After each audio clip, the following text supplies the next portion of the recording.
이 문제는 그 수능 기출입니다. 수능 기출. 그래서 혹시 학교에서 하는 그 오리엔테이션에 학교 오리엔테이션 참여해 본 사람? 학교에서 한 번 안 불렀어요? 예배 선생님? 어, 에, 한 번 했었죠. 그때 그 교사가 무슨 일반학 뭐 이런 얘기들 했을 거예요.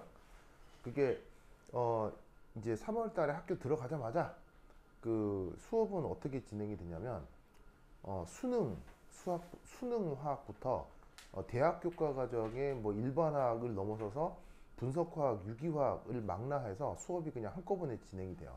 내용적으로. 그래서 커리큘럼의 이름은 화학 2인데 화학 2 수능 교과 과정의 화학 2만 하는 게 아니라 그냥 대학교 책을 바로 쓴다고 생각하면 돼요. 내용만. 그래서 그 법적으로 정해진 이름만 화학 2고 화학 2를 구성하는 내용은 법적으로 정해져 있지 않아요. 그래서 그 내용은 교사가 임의로 정해요. 과학고나 영재고 커리큘럼은. 그래서 그 뭐냐면 내용들이 총망라에 나올 텐데 놀랍게도 몇몇 수능 문제들은 일반화 교과 문제보다 훨씬 어려워요. 그래서 몇몇 수능 기출 중에 그 대학 교과 과정보다도 문제들보다 더 어려운 문제들이 하나씩 있는데 그걸 교사들이 시험 문제로 잘 냅니다. 그것 중에 하나가 요거예요. 그래서 이 문제는 놀랍게도 수능 교과 과정입니다.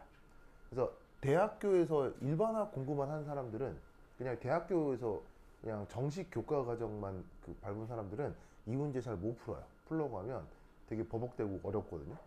그래서 오히려 화학을 전문적으로 공부하는 사람은 공부하기 어려워요. 이게 풀기 어려워요. 그럼 수능에서 이게 문제가 어떻게 나온 거냐 한번 살펴보도록 하겠습니다. 그래서 여러분은 그럼 이 문제도 풀 수 있어야 되겠어요? 못 풀어야 되겠어요? 풀 수 있어야 되겠죠. 이게 수능 기출이에요. 수능 기출인데 내가 그냥 주관식으로 바꿔놓은 거예요. 알겠죠? 그러면 수능에서 이제 어떤 문제가 나온 거냐? 자, 한번 살펴보도록 하겠습니다. 자, 어떤 반응식이 있습니다. 그래서 A, B가 반응물이고 C가 생성물입니다. 그래서 이제 반응물끼리 반응해서 생성물을 만들었는데 이때 중요한 게 이 조건 이게 굉장히 중요합니다. 문제를 풀어나갈 때 문제에 주는 이 조건이 중요한데 문제를 잘 읽으면 이런 말이 있을 거예요. A라고 하는 놈을 기존에 어떤 정해진 질량만큼 준비했다. 알겠어요? 그래서 그램이란 단위 알죠? 그램은 질량 단위잖아요. 보통 G로 쓰는데 굳이 내가 그램 이렇게 쓴 건 여기도 G가 있고 여기도 G가 있어서 헷갈릴까 봐 그냥 W 그램 이게 다 썼어요. 알겠죠? 알겠죠? 그래서 이제 W 그램이라는 게 이제 질량인데 어떤 정해진 질량만큼을 A를 딱 준비를 해 놓은 거야. 알겠죠? 알겠죠? 그러면 정해 놓은 상태에서 그 다음 상대 반응물 요 B 요 놈을 어떻게 하고 있냐면 소량씩 계속 집어넣고 있는 거지. 어떤 상황인지 알겠어요? 그래서 지금 B를 계속 집어넣고 있기 때문에 B를 1g 넣었을 때, 뭐 4g 넣었을 때, 뭐 8g, 10g 넣었을 때 그때 어떤 변화가 있는지 살펴보는 거라 이런 말이에요. 그런데 B를 1g을 넣었건 B를 10g을 넣었건 처음에 준비한 Wg 이건 변해요? 이건 절대 안 변하고 있어요. 이건 절대 안 변하죠. 문제를 읽으면 A를 더 넣었네 이런 말 있어요? 없어요? A를 더 넣었네 이런 말은 절대 없죠. 그래서 A는 딱 정해져 있고 거기에 B를 조금씩 넣는데 이런 테크닉이 지금 굉장히 중요해요. 굉장히 중요합니다. 그래서 나중에 기회가 되면 조금 더 자세히 설명할 수 있을 텐데 이러한 테크닉을 뭐라고 부르냐면 적정이라고 합니다. 혹시 여러분 예전에 화학 공부할 때 적정이란 말 들어본 적 있어요? 뭐 예를 들면 가장 유명한 적정이 산염기 적정이죠. 내가 여기서 설명하려고 하는 건 산염기 적정을 설명하려고 하는 게 아니고요. 적정을 설명하려고 하는 거예요. 자, 무슨 말이냐면 산염기 적정과 적정은 같은 걸까요? 같은 건 아닐까요? 같은 건 아니겠죠. 무슨 말인지 알겠어요? 산염기 적정은 적정의 한 부분이에요. 알겠죠? 그래서 적정이 가지고 있는 내용적 이해에 추가적으로 산염기라는 개념이 더해진 게 산염기 적정이란 말이지. 아시겠죠? 그래서 지금 얘기하려고 하는 건 산염기 적정을 얘기하려고 하는 게 아니라 적정이라고 하는 그 원래 테크닉에 대한 얘기를 할 거라 이런 얘기예요. 알겠죠? 그래서 적정이라고 하는 건 어떻게 되느냐? 반응물이 반드시 두 가지가 있어야 돼요. 적정은 반응물이 세 가지, 네 가지면 적정이 불가능합니다. 알겠죠? 그래서 반응물은 반드시 두 가지인데 그때 어떤 하나는 양쪽으로 고정돼 있어야 돼요. 그리고 나머지 하나를 소량씩 계속 첨가해야 돼요. 이렇게 진행하는 기술적인 방법을 뭐라고 한다? 적정이라고 하는 거예요. 알겠죠? 그래서 이제 사실은 수능 교과 과정에서는 적정이란 말이 안 나오거든요. 그 개념을 정확하게 배우질 않기 때문에 학생들이 사실은 수능을 푸는 학생들도 이 문제 나왔을 때 난리가 났었어요. 그래서 교육개발원에서 이걸 냈을 때 이해에 이제 학생들이 뭐 이런 문제가 다 있냐 했는데 사실은 적정과 관련된 문제였다. 자, anyway. 그래서 이런 식의 테크닉을 적정이라고 할 때 그래서 B를 어떻게 하고 있어요? 점점점 양을 늘려가고 있죠. 맞나요? 맞죠? 맞죠? 자, 이럴 때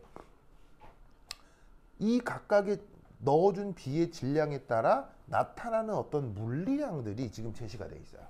뭐 어떤 7, 10 뭐 이런 식으로 숫자가 제시가 돼 있죠. 그래서 이제 이게 뭔지 봤더니 기체 전체의 부피래요. 기체 전체 부피. 근데 이제 기체 전체의 부피 뭐 이게 어떤 의미인지는 조금 이따 살펴보도록 하고 이게 또 요즘 최근 수능에 어떤 말들이 많이 나오냐면 이런 말들이 많이 나와요. 이런 거 일반화학 교과 과정에 이런 말 나올까 안 나올까? 절대 안 나옵니다. 전문적인 화학 교과 과정에선 이런 말이 절대 안 나옵니다. 왜냐하면 전문적인 화학 교과 과정에선 계산을 계산기를 통해 하기 때문에 이런 식의 표현을 전혀 할 필요가 없죠. 그런데 수능 교과 과정에서는 계산기를 쓸 수 있습니까? 못 씁니까? 못 쓰죠. 그리고 경남과학고도 계산기를 못 쓰죠. 창원과학고는 계산기를 쓰거든요. 근데 이제 경남과학고는 계산기를 못 쓰기 때문에 시험 문제의 수능이나 혹은 경남과학고 기출문제에서는 계산에 대한 부담을 최대한 줄여주려고 해요. 교과과정상. 무슨 말인지 알겠어요? 그러니까 어떻게 했냐면 숫자를 고지고대로 주는 게 아니라 계산의 편리를 위해서 숫자를 예쁘게 조작해서 내주는 거죠. 수능이나 아니면은 경남과학고 기출은. 아시겠죠? 근데 창원과학고 기출은 그냥 막 내요. 막. 그냥 숫자 막 내요. 왜? 어차피 계산기로 할 테니까. 무슨 말인지 알겠죠? 그러다 보니 수능에서 학생들의 계산 부담을 줄여주기 위해서 숫자를 실험 데이터 고지고대로 주는 게 아니라 비례식 상태로 준다 이런 말이에요. 무슨 말인지 알겠죠? 그래서 일반학 교과 과정엔 이런 말 절대 안 나오지만 수능 교과 과정이나 경남과학고 기출은 이런 말이 나올 수 있어요. 알겠죠? 그러면 이런 말이 나올 때 여러분들은 어떻게 하는 게 좋으냐? 자, 상대값이라는 얘기는 일종의 비란 얘기죠. 비 혹은 비율. 맞습니까? 그러면 이때 상대값이다, 비율이다 이런 말이 나오면 요렇게 해주시는 게 좋아요. 바로 요렇게 요렇게 요렇게 요렇게 요렇게. 자, 내가 이상한 거 막 싹 다 곱해놨죠. 처음 보는 거 하나 곱해놨죠. 뭘 곱한 걸까요? 자, 이게 뭐예요? 여러분 다 아는 말이 뭐라? V0죠. V0인데 이런 기호 자체, 이런 종류의 것들을 뭐라고 하냐고요? 수학 시간에 뭐라고 배워요? 비례상수라고 하죠. 비례상수. 자, 왜 비례상수를 써놨을까요? 여러분, 아무래도 물리량을 표현을 하는데 물리량들과 물리량들 사이에 비만을 써두는 게 편해요? 아니면 그 물리량을 고지고대로 써주는 게 편해요? 제시되어 있는 물리량을 고지고대로 써주는 게 훨씬 받아들이기 편하잖아요. 예를 들면 뭐 몸무게가 2대 3이다. 이렇게 얘기하는 것보다는 그냥 너 몸무게 40kg, 네 몸무게 60kg 이렇게 얘기하는 게 훨씬 더 편하잖아요. 맞아요, 아니에요? 맞죠. 그러니까 어떻게 되냐면 앞으로 문제의 상대값이다, B다 이런 말이 있으면 항상 어떻게 해주는 게 좋다? 뭘 도입해라? 비례상수를 도입해서 써놓으면 이제 더 이상 7대 10의 B가 아니라 이 녀석의 물리량은 7V, 이 녀석의 물리량은 10V가 되는 거예요. 무슨 말인지 알겠죠? 그러니까 물리량들, 그러니까 나와 있는 데이터들을 비례식으로 표현해 놓은 것을 실제적인 값으로 바꿔 놓으면 좋기 때문에 이렇게 비례상수를 도입해서 쓰는 게 편리하다. 무슨 말인지 알겠죠? 그래서 이런 종류의 문제가 나오면 항상 이 테크닉을 기억하세요. 알겠죠? 그 다음 두 번째.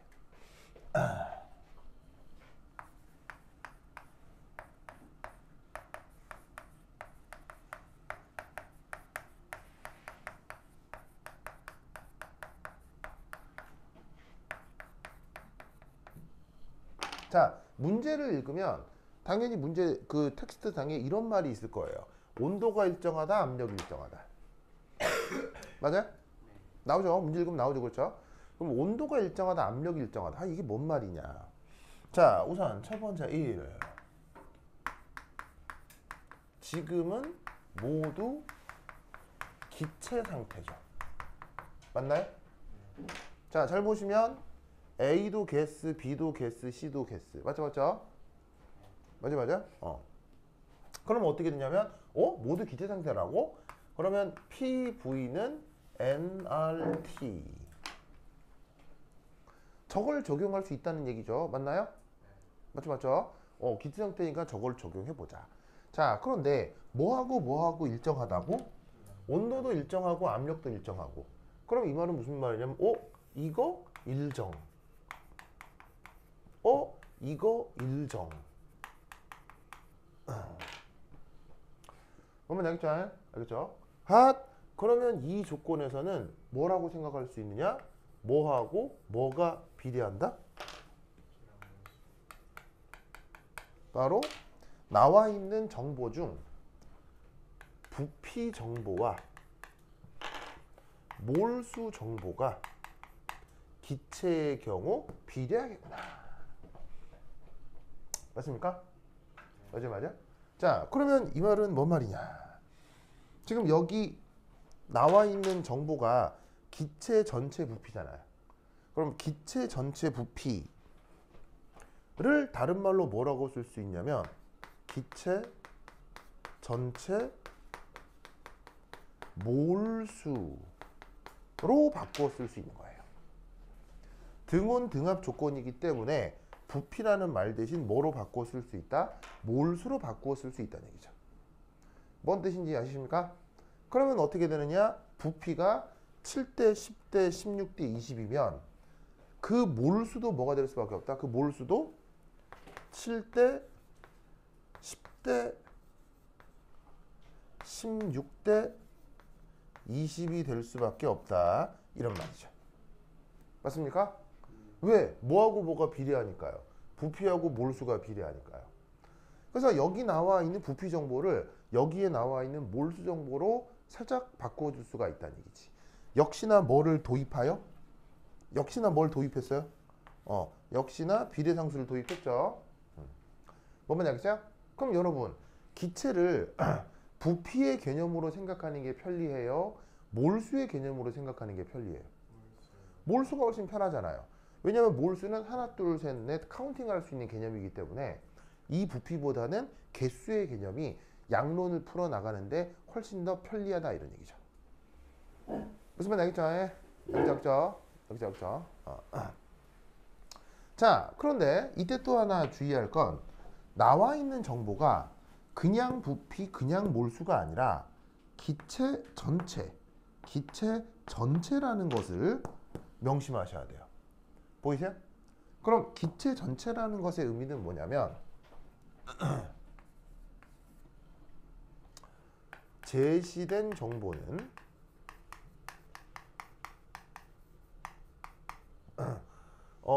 만들어진 생성물과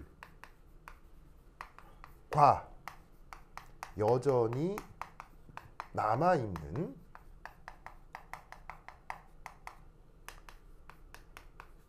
반응물로 구성된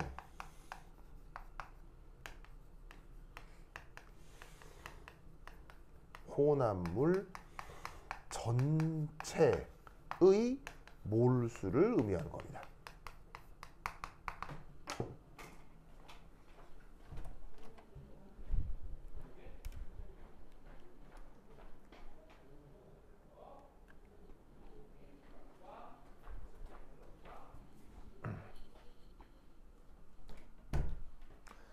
자, 여기 전체란 말 알겠죠? 전체. 자, 전체라는 게 뭐냐면 반응 진행이 되면 생성물 되겠어요, 안 되겠어요? 반응 진행이 되면 생성물 되겠죠.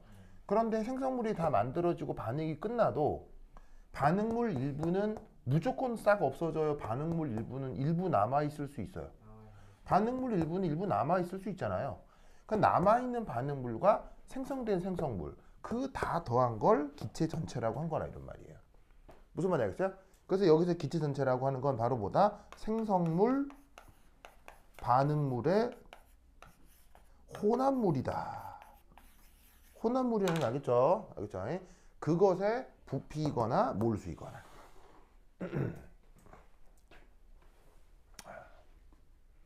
됐죠? 됐죠?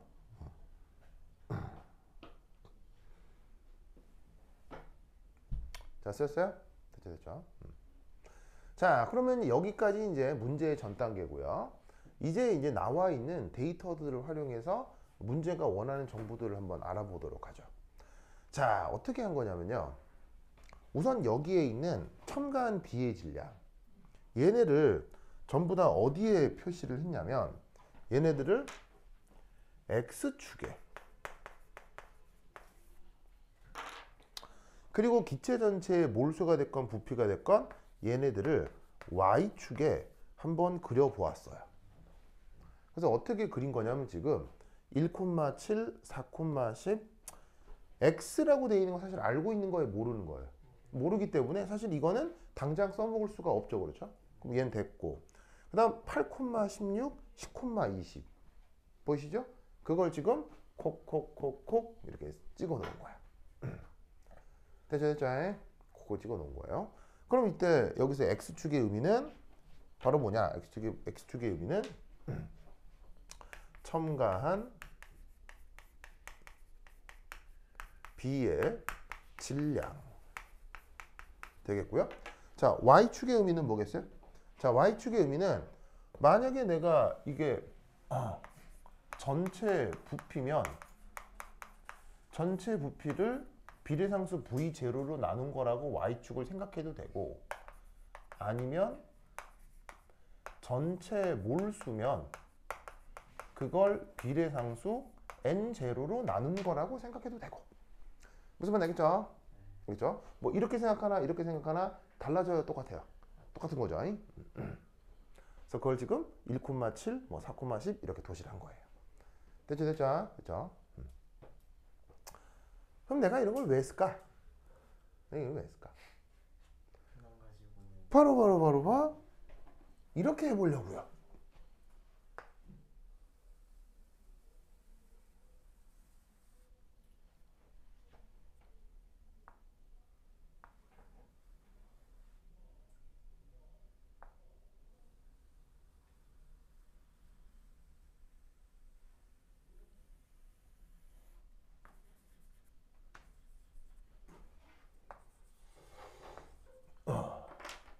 이렇게 해보려고요. 보이십니까? 이렇게 해보려고요. 그럼 이렇게 해보려고의 이렇게가 무슨 말이냐? 자, 들어보세요. 실험의 조건이 중요하다고 했죠. 중요. 보이세요? 그러면 잘 봐요. 이런 식의 테크닉을 적정이라고 했는데 적정이라고 하는 테크닉의 구조를 한번 살펴보자고요. A가 처음에 양이 땅 정해져 있죠. 거기에 B를 찔끔찔끔 넣어주는 거잖아요. 그러면 구조적으로 어떻게 될 수밖에 없냐면 구조적으로 잘 봐. A라고 하는 건 잔뜩 있어요. 거기에 B를 찔끔찔끔 넣어주는 거죠. 넣어주면 A도 B도 반응을 해서 C가 되는 거예요. 그런데 C가 생성되면 당연히 반응물이었던 A하고 B는 남아있어요. 얘네들은 반응해서 없어져요. 얘네들은 반응해서 없어지겠죠. 그럼 어떻게 되느냐? 기존에 있었던 A도 짱 없어지겠지만 조금 들어온 B도 짱 반응해서 쫙 없어져 버릴 거 아니에요. 그런데 아무래도 A는 기존에 어느 정도 양을 준비했고 B를 조금씩 집어넣게 되기 때문에 초반에는 들어온 B는 들어오자마자 싸그리 없어지고 A는 기존에 준비가 돼 있었으니까 반응을 한다 하더라도 찔끔 반응해서 없어지고 A는 여전히 남아있게 될 거란 얘기예요. 무슨 말인지 알겠어요? 초반에는. 그러면 이런 말을 뭐라고 얘기를 하냐면 이렇게 표현하는 거예요. 여기서부터 여기까지 초반에는 찔끔찔끔 넣어주는 요 B가 뭐가 된다? 한계 반응물이 될 수밖에 없다 이런 얘기예요. 한계 반응물이란 말 들어본 적 있죠? 한계 반응물의 뜻이 뭐예요? 반응을 시켰는데 싹 없어지는 걸 한계 반응물이라고 하죠. 그래서 어떻게 되냐면 처음에는 B가 한계 반응물일 수밖에 없어요. 이해하셨죠? 알겠죠? 왜냐하면 구조가 어떻기 때문에 A를 상대적으로 많이 준비하고 B는 거기서 조금씩 넣기 때문이에요.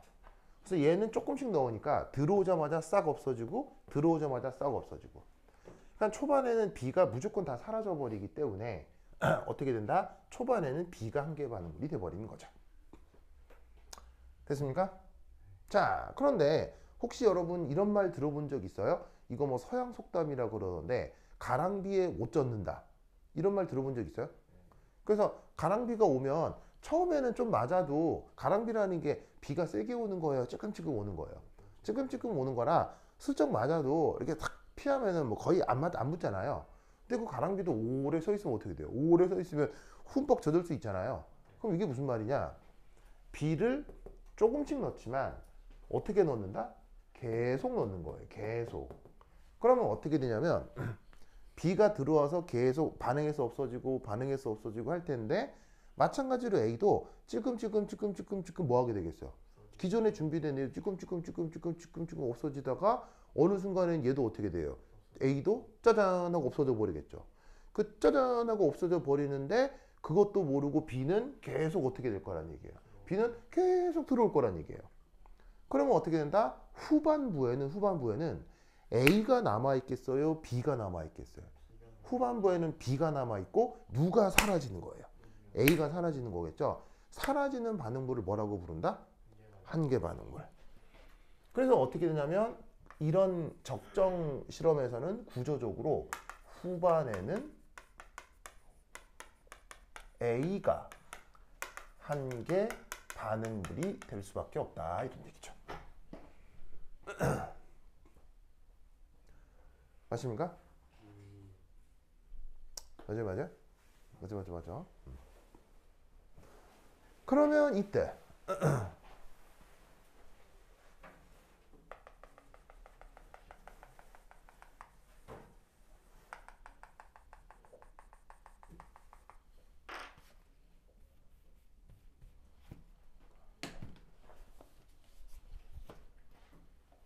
요거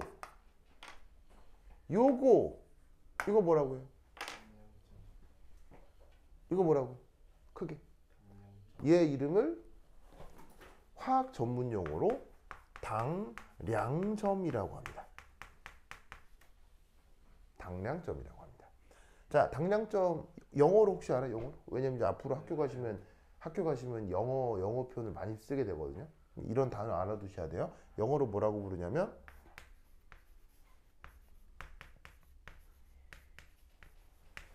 equivalence point라고 합니다. 그래서 원래 말 equivalence point를 우리말 번역 당량점 이렇게 번역한 거예요. 당량점의 뜻은 바로 여기 나와 있는 것처럼 모든 반응물이 한계 반응물이 되는 것을 의미합니다.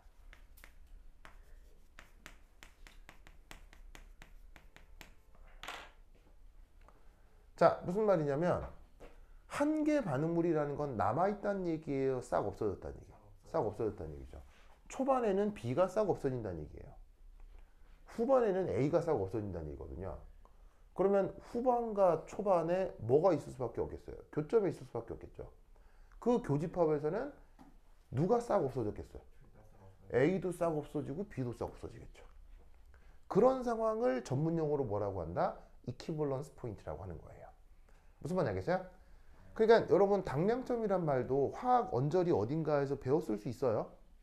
근데 당량점의 정의가 이렇다라는 얘기는 처음 들어보죠. 이게 정확한 당량점의 의미예요. 무슨 말인지 알겠어요? 그러니까 적정이라고 하는 기술적 테크닉을 이해해야 되는데 사실 여러분들이 만났을 강사들 중에 적정이라고 하는 기술적 테크닉을 완벽하게 이해하는 사람은 내가 봤을 때는 없어요. 왜냐하면 사람마다 공부의 수준이 다르기 때문에 이 기술적 테크닉을 완벽하게 이해하는 화학 강사는 거의 없어요. 그러니까 당량이 뭔지 적정이 뭔지에 대해서 두루뭉실하게만 여러분들이 알고 있게 되는 거예요. 그래서 이게 당량과 적정의 의미다라는 걸 반드시 기억하세요. 알겠죠? 양론적으로 이렇게 구성되는 겁니다. 그래서 어떻게 된다? 이 순간이 바로 당량점이 되는 거고 이 당량점을 그러면 지금 기술적으로 구할 수 있어요? 못 구하겠어요? 이 좌표 구할 수 있어요? 못 구하겠어요? 당연히 구할 수 있다는 얘기죠. 왜? 이 초반의 수식은 초반의 직선식은 계산을 해보시면 y 콜 x 플러스 6으로 나올 거예요. 그리고 후반의 화학식은 후반의 이 관계식은 y 콜 2x로 나올 거예요. 자, 뭐 되게 어려운 거예요? 뭐 당연한 거예요?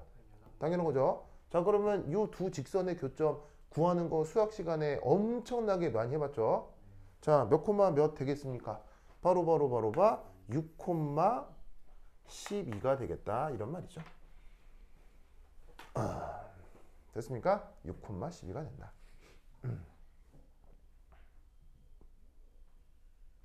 그래서 사실 요 나와 있는 데이터 중에 사실 6g 12V0 혹은 12N0 라고 하는 데이터가 숨어 있는 거예요. 무슨 말 알겠죠? 그렇죠? 이게 바로 뭐다? 바로 지금 실험의 당량점이다.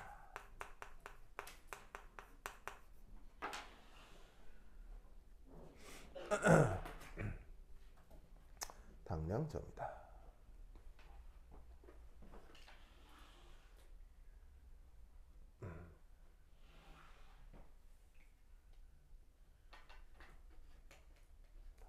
되죠? 되죠.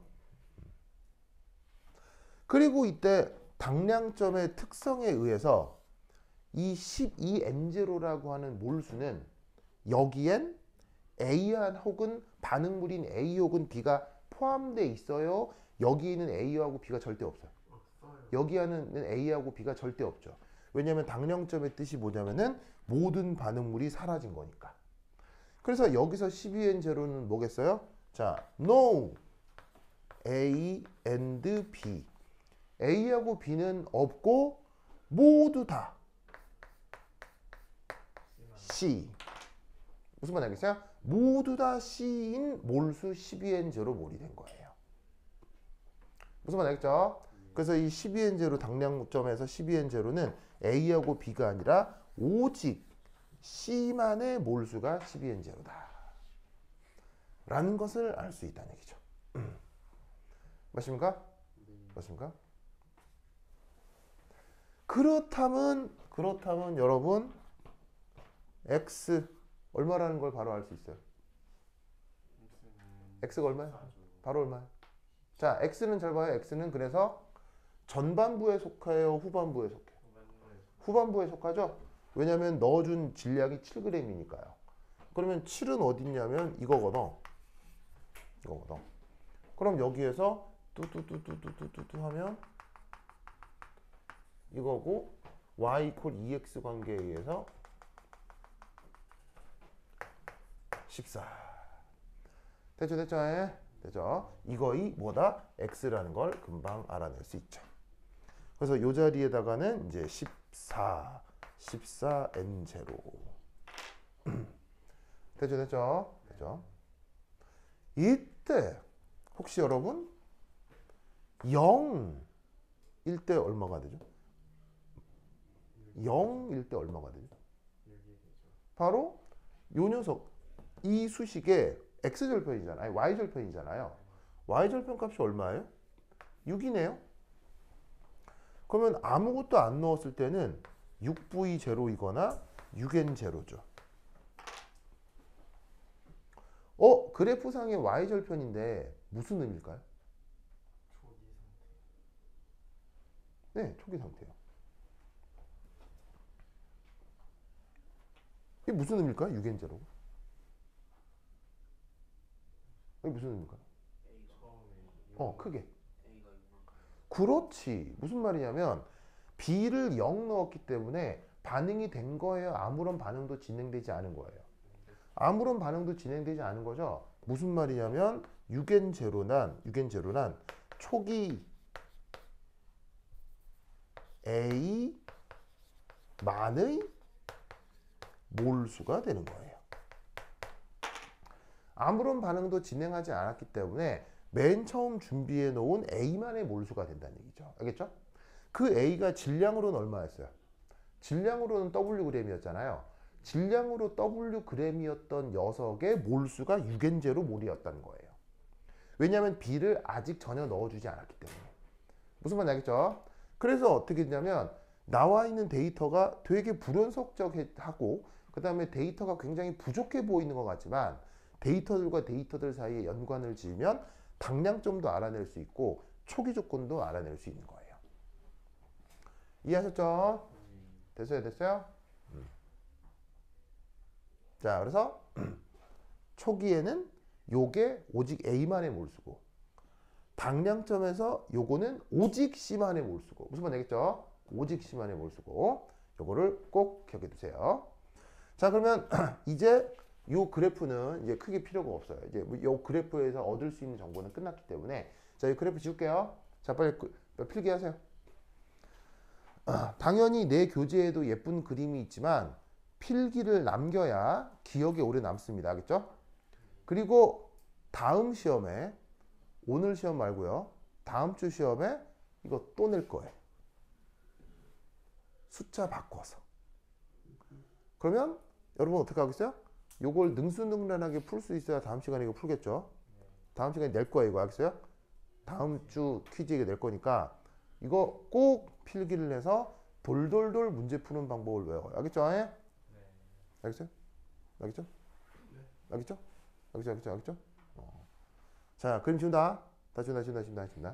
진사지우사 쑥쑥쑥쑥 에이.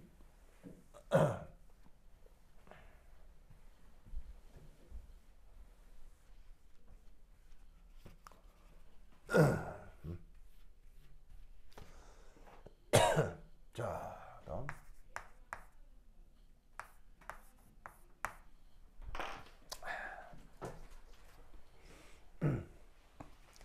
자, 그럼 이제 두 번째는 반응물 A, B가 만나서 C가 되는 이 화학 반응의 반응 양론을 한번 분석해 보도록 하겠습니다. 자, 우선 첫 번째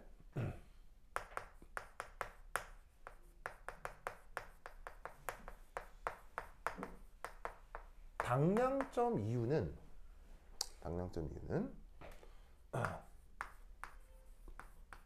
no more A. 자, no more가 무슨 뜻이에요? 없다 이런 얘기죠. 자, 당량점이 지나버리면 A는 남아있어요? A는 싹 없어져 있어요? A는 싹 없어졌죠. 그거를 영어 표현으로 no more A 이렇게 쓰잖아요. 그래서 당량점 이유는 A가 없어요. 그렇죠? A가 없고 그래서 어떻게 되냐면 반응 진행이 가능합니까? 불가능합니까? 불가능하죠. A하고 B가 반응을 해야 반응이 있어야 반응을 할 텐데 B만 넣어주면 못해. A가 싹 없어졌는데 무슨 말인지 알겠어요? 그래서 어떻게 되냐면 당량점 이유는 A가 없어서 반응 진행이 불가하고 그래서 C는 6N0 몰로 그 양이 일정한 거죠.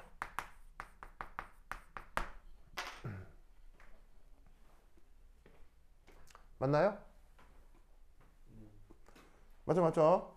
그래서 여기를 당량점을 기준으로 이쪽은 no more reaction. 반응이 안 된다 이런 말이에요. 아, 요 표시를 뭐냐면 영어 표현으로 화학 반응을 리액션이라고 하잖아요. 그럴 때 영어 단어를 줄였을 때 자음만 땄으면 영어 단어를 축약해서 쓰는 거거든요. 그래서 리액션을 줄여서 리액션 이렇게 많이 줄였어요. 알겠죠? 네. 그래서 앞으로 이렇게 내가 많이 표현을 쓸 테니까 이렇게 쓰면 반응을 뜻한다. 알겠죠? 그래서 당량점 이유는 아까 말씀드렸던 것처럼 A가 없기 때문에 반응이 불가능해. 그러니까 아예 반응이 안 된다 이런 얘기지. 그러니까 이쪽은 A도 없고 C도 12N 제로로 일정하고 아니 뭐야 이게 12N 제로 일정한 거지. 그렇다면 이때 뭘 할 수 있느냐? 증가하는 물리량은 자 무슨 말이냐면 당량점 이유는 C의 양이 변에 일정하지. 12N 제로로 일정해야 되는데 일정해 계속 변해. 계속 변하지. 그러면 일정해야 되는데 왜 변할까? 그건 바로 증가하는 물리량은 오직 B 때문이라는 걸 알 수 있는 거지. 맞아요? 반응은 안 되지만 그것도 모르고 B를 계속 넣어주니까 뭔가가 변했다면 그건 B 때문인 거지. A가 있는 것도 아니고 C가 더 생기는 것도 아니니까. 이해했어요? 이해했어요? 그럼 여기서 우리가 알 수 있는 사실은 뭐냐면 그러면 B 1g 당 2N0 몰에 해당하는구나 라는 것을 당량점 이후 데이터로부터 알 수가 있다는 얘기죠. 맞습니까? 자 보세요. 몇 그램 늘었어요? 몇 그램 늘었어요? 1g 늘었죠? 1g 늘었더니 몰수는 얼마나 늘었어요? 2N0만큼 늘었죠? 여기서도 1g 늘었죠? 그랬더니 2N0죠? 아니랄까 여기는 2g이 늘었네요? 그랬더니 얼마가 늘었어요? 4N0가 늘었죠. 비례식이 딱딱 맞죠. 무슨 말인지 알겠죠? 알겠죠? 그래서 여기서 알 수 있는 사실은 뭐냐면 B 1g당 2N0에 해당하는구나. 됐죠? 그죠? 자, 그럼 이때 여기서 3. 그렇다면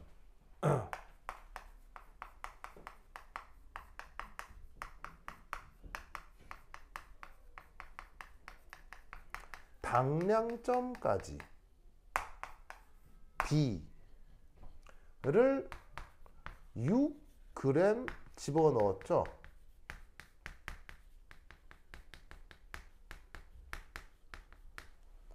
맞나요? 당량점까지 B를 6g 넣었죠. 이것은 그렇다면 몇 몰에 해당하는 걸까요? 당연히 12N0겠죠? 맞아요? 자, 뭐 되게 어려운 얘기에 완전 당연한 얘기예요. 완전 당연한 얘기죠. 이 데이터로부터 B는 1g당 2N0 몰에 해당하는 건데 6g 넣었으니까 6배 하면은 당량점까지 12N0를 넣었나 보다. 되십니까? 네. 됐죠? 그건 이해하셨어요? 됐죠? 그 다음 여기 십니다. 다시.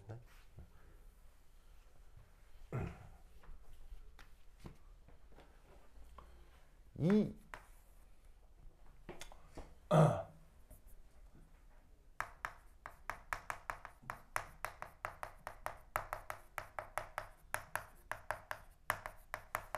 부피결합 법칙. 부피결합 법칙 원래 영어 단어로 뭐라고요? 원래 영어로. 부피결합 법칙 우리말이 아니에요. 우리나라 말이 아니에요. 그러니까 원래 영어의 개념을 우리말로 번역한 거예요. 무슨 말이겠죠? 한국 문화에서는 부피결합 법칙이라는 생각이 없어요. 그러니까 부피 이런 말은 있지, 이런 말은 있는데 부피결합 법칙이라는 개념은 원래 한국 문화 속에 없어요. 알겠죠? 그래서 어떤 서양의 개념을 우리말로 저렇게 번역한 거지. 알겠죠? 그럼 부피결합 법칙의 원래 표현은 뭐겠어요? 원래 표현. 원래 표현은 이겁니다. The law of combining volumes입니다. 저걸 부피결합 법칙으로 굉장히 직역해 놓은 거예요. 알겠어요? 직역. 자, 컴바인이란 말 알죠? 이게 뭔가 이게 엮어 놓은 걸 컴바이닝이라고 하잖아요. 컴바이닝 볼륨스. 네, 말 그대로 부피결합 이렇게 번역한 거예요. 무슨 말이겠어요? 그런데 저 부피결합 법칙을 저 일제시대 때는 조금 다르게 번역해 놓았어요. 어떻게? 바로 기체 반응 법칙으로 일제시대 때 많이 번역이 되어 있어요. 그래서 일본 책을 보면 최근 일본 책에도 기체 반응 법칙이라고 되어 있어요. 왜냐하면 일본은 한자를 쓰잖아요. 일본의 교재를 보면 저런 전문 용어는 한자로 써놓거든요. 한자로 기체 반응 법칙이 쓰여 있어요. 그래서 당연히 우리나라 그 공교육이라는 게 어느 나라의 영향을 강력하게 받았겠어요? 일제시대의 영향을 강력하게 받았겠죠? 그러니까 초창기 그 학자들은 대부분 일본 유학파가 많았기 때문에 교육부에 근무하는 공무원들이 대부분 일본 유학파였을 거란 말이에요. 그러니까 걔들이 쓴 교과서도 대부분 일본 영어를 그대로 차용해 썼겠죠. 그래서 과거 우리나라 교과서에는 기체 반응 법칙이라고 많이 되어 있었어요. 알겠죠? 그리고 요즘도 그래요. 대표적으로 어느 교재? 하이탑 같은 거. 알겠죠? 근데 이제 최근 개정되는 교과서는 기체 반응 법칙과 부피결합 법칙을 병행해서 쓰더라고요. 두 개를 같이 써요. 최근 개정되는 교과서는. 왜냐하면 최근 교육부 근무자들 중에는 미국 유학파가 많아졌겠어요? 일본 유학파가 많겠어요? 미국 유학파가 이제 점점 많아지겠죠. 아니 뭐 일본이 선진국이에요? 미국에서 어디가 더 선진국이에요? 이제 유학 가려면 일본으로 가려면 미국으로 갈래요? 근데 무슨 말인지 알겠죠? 네, 그러니까 점점 그 공무원들이 그 미국 유학파가 많아지는 거야.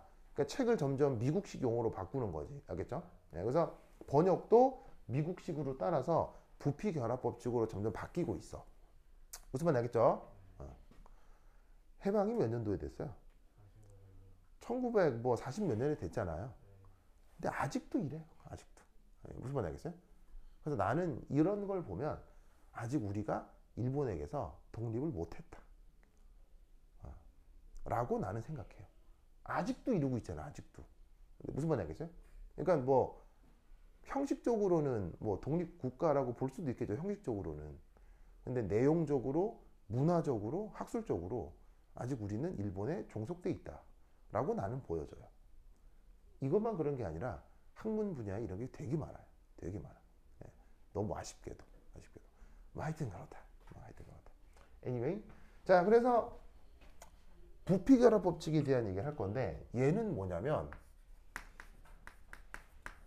반응하는 반응물과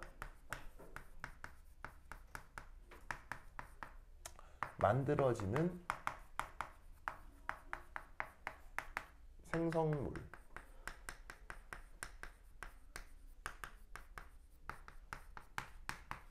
사이에 일정한 무슨 비가 나타난다 라는 게 부피결합 법칙이죠. 일정한 무슨 비? 일정한 무슨 비? 몰수비. 알겠어요? 무슨 비? 몰수비. 몰수란 말 알죠? 그 몰수비가 사실 나중에 누구랑 같아지는 거냐면 부피비, 개수비 요런 거랑 한 세트가 되는 거죠. 누구에 대해서? 기체에 대해서. 무슨 말 알겠죠? 그래서 부피결합 법칙은 기본적으로 무슨 비? 몰수비. 됐습니까? 몰수비. 자, 그러면 이때 여기 지금 나 해줄게요. 해줄게요.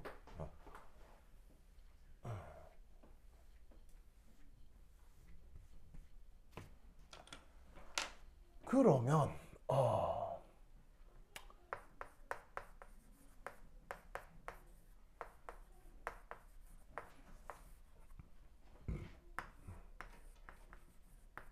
자, 맨 처음에 A가 몰수로 몇 몰 있었죠? 6인제로 있었죠. 맨 처음에 몰수가 A가 얼마나 있었어요? 6N0만큼 있었죠?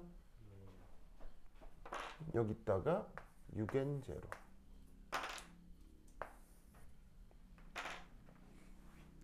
그리고 여러분 그 당량점까지 B는 몰수로 얼마가 들어왔죠? 당량점까지 B가 몰수로 얼마가 들어왔죠? 바로 여기에 이 6g이 12N0몰에 해당한다고 아까 얘기했었죠? 그 당량점까지 B는 12N0가 들어왔어요.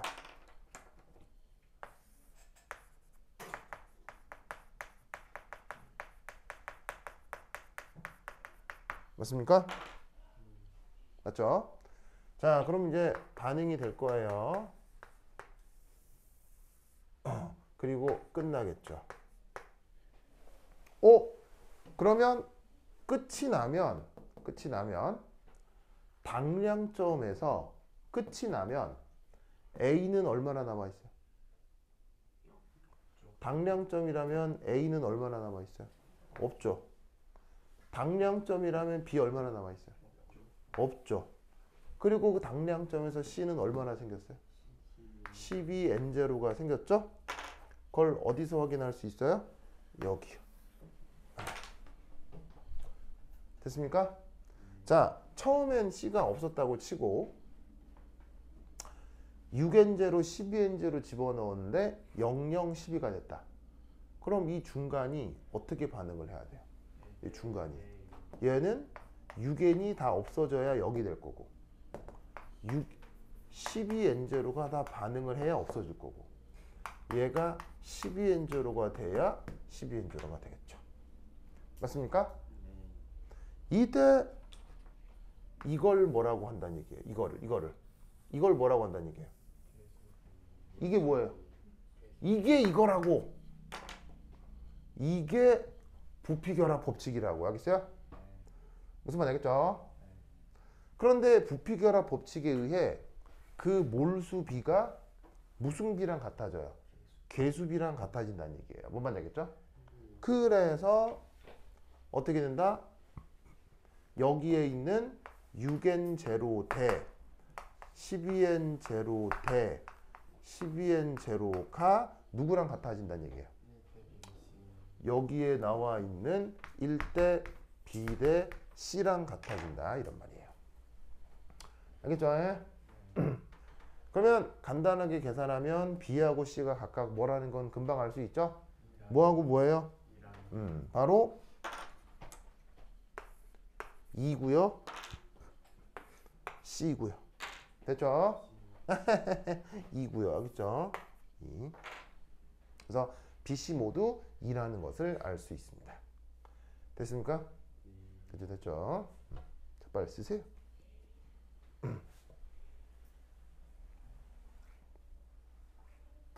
쓰세요.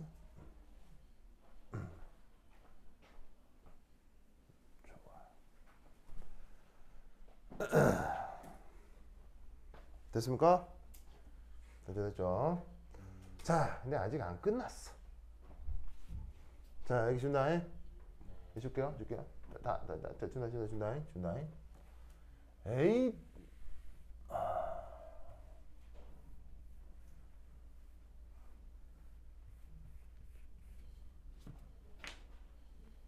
이 두 번째는 일정 성분비 법칙이라고 하는 게 있어요. 일정 성분비 법칙. 이 말 들어본 적 있죠? 혹시 일정 성분비 법칙 영어로 뭐라고 해요? 자, the law of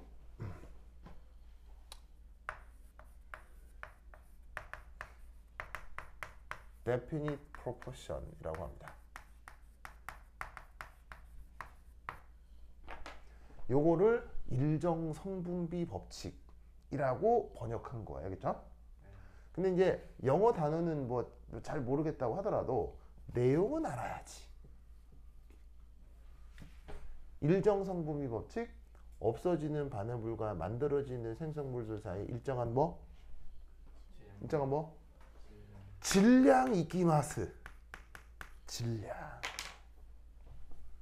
알겠죠? 알겠죠? 요거이 일정 성분비 법칙. 됐습니까? 일정 성분비 법칙. 자, 그러면 아까 이건 무슨 법칙이었죠? 아까 이거? 이거는 기체 반응 법칙이었잖아요. 그건 뭐 부피 결합 법칙이었잖아요. 근데 이거를 뭐로 바꾸자? 질량비로 바꿔보자. 자, 그러면 여기 지울게요. 넣으시나? 지우사. 자, A 몰수 말고요. 질량 얼마였어요? W. 알겠지? W 맞아요? W. 그 다음 당량점까지 넣어준 B에 몰수 말고 질량. 6g. 됐죠? 6g. 그러면 당량점에서 A는 얼마나 남아있어요? 없어져야 되고 B 얼마나 남아있어요? 없어져야 되지. 그렇다면 C는 몇 그램 생겼을까? W 플러스 6g이 생겨야 하지. 무슨 법칙에 따라? 질량 보존 법칙에 따라. 왜냐하면 두 개 더 있는데 없어지면 더한 거랑 똑같이 생겨야 될 거 아니야. 뭔지 알겠어요? 그러면 이따 얼마나 반응해서 없어졌다는 얘기야? 마이너스 W. 얼마나 반응해서 없어졌다는 얘기야? 마이너스 6. 얼마나 생겼다는 얘기야? W 플러스 6. 이걸 뭐라고 하는 거야? 이걸 뭐라고 해? 이걸 뭐라고 하는 거야? 이걸 일정 성분비 법칙이라고 하는 거야. 아시겠죠? 요걸 일정 성분비 법칙이라고 합니다.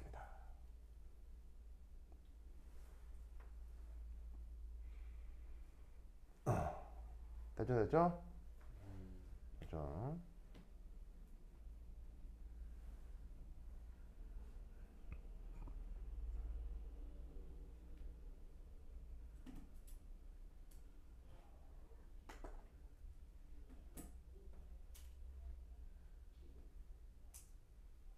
다음 시간에 내가 시험 내요. 알겠죠?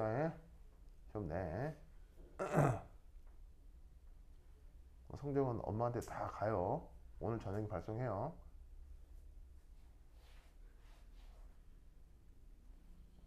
자, 다 적었어요? 자, 아직 안 끝났어. 저기 준다. 해줄게요. 줄게요.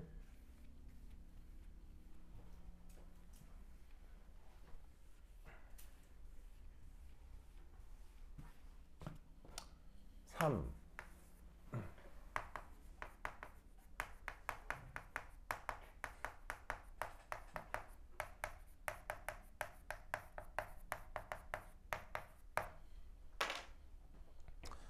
혹시 뭐 분자량 혹은 뭐 몰질량 이런 말 들어본 적 있지요? 자, 그럼 이걸로부터 원래 이제 요 분자량, 몰질량 정의가 어떻게 됩니까? 뭐분의 뭐가 몰질량이? 바로 그 녀석의 질량을 그것의 뭐로 나누면 되죠? 몰수로 나누면 그게 바로 몰질량이죠? 그래서 질량의 단위는 화학에서 보통 뭐 써요? 그램 쓰고요. 몰수 단위는 보통 뭘 써요? 몰을 쓰죠? 그래서 몰 질량 단위는 뭐예요? 그램 퍼 몰인 거죠. 그램 퍼 몰. 알겠죠? 그렇다면 이 지금의 당량점 정보를 이용해 보도록 해요. 자, 어떻게 할 거냐?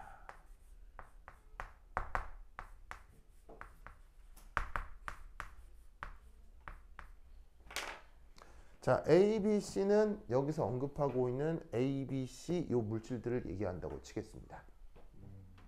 그리고 여기에 있는 대문자 M은 몰 질량을 내가 대문자 M으로 쓰고 있다라고 쳐보겠습니다. 그래서 A, B, C의 몰 질량 B 혹은 분자량 B를 구할 건데 어떤 데이터를 활용할 거냐면 당량점 데이터를 활용하도록 하겠습니다. 자, 그러면 어떻게 될 것이냐? 뭐를 뭐로 나누라고요? 질량을 몰수로 나누라고 했죠. 그러면 당량점에서 A, B, C의 질량 B가 얼마입니까? A, B, C의 질량 B W 그램 6g W 플러스 6g 맞나요? 그럼 나오면 그대로 쓰는 거죠. 그죠? 그 다음 그걸 뭐로 나눕니까? 몰수로 나누는 거죠. 몰수 B는 몇 대 몇 대 몇입니까? 몰수 B는 1대 2대 2죠.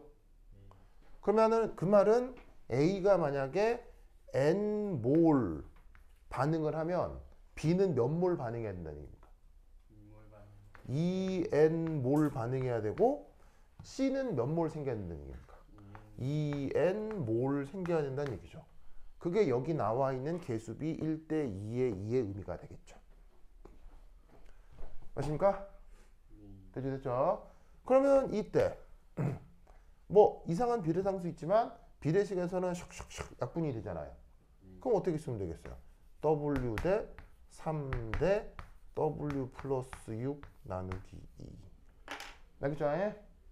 그래서 지금 A, B, C 사이의 분자량 B는 이런 꼴로 표기할 수 있습니다. 알겠죠? 자, 최종적으로 W라고 하는 이 값은 구할 수 있습니까? 못 구합니까? 못 구합니다. 문제에서 W라고 준 건 상수이고 그 W는 제시되어 있지 않기 때문에 여기까지가 최대입니다. 알겠죠? 그래서 이렇게 문제가 구성되어 있다라는 것을 꼭 기억해 두시기 바랍니다. 알겠죠? 오케이, 됐다. 그러면 한 10분 쉬었다 하도록 하겠습니다. 환실 갖다 오세요.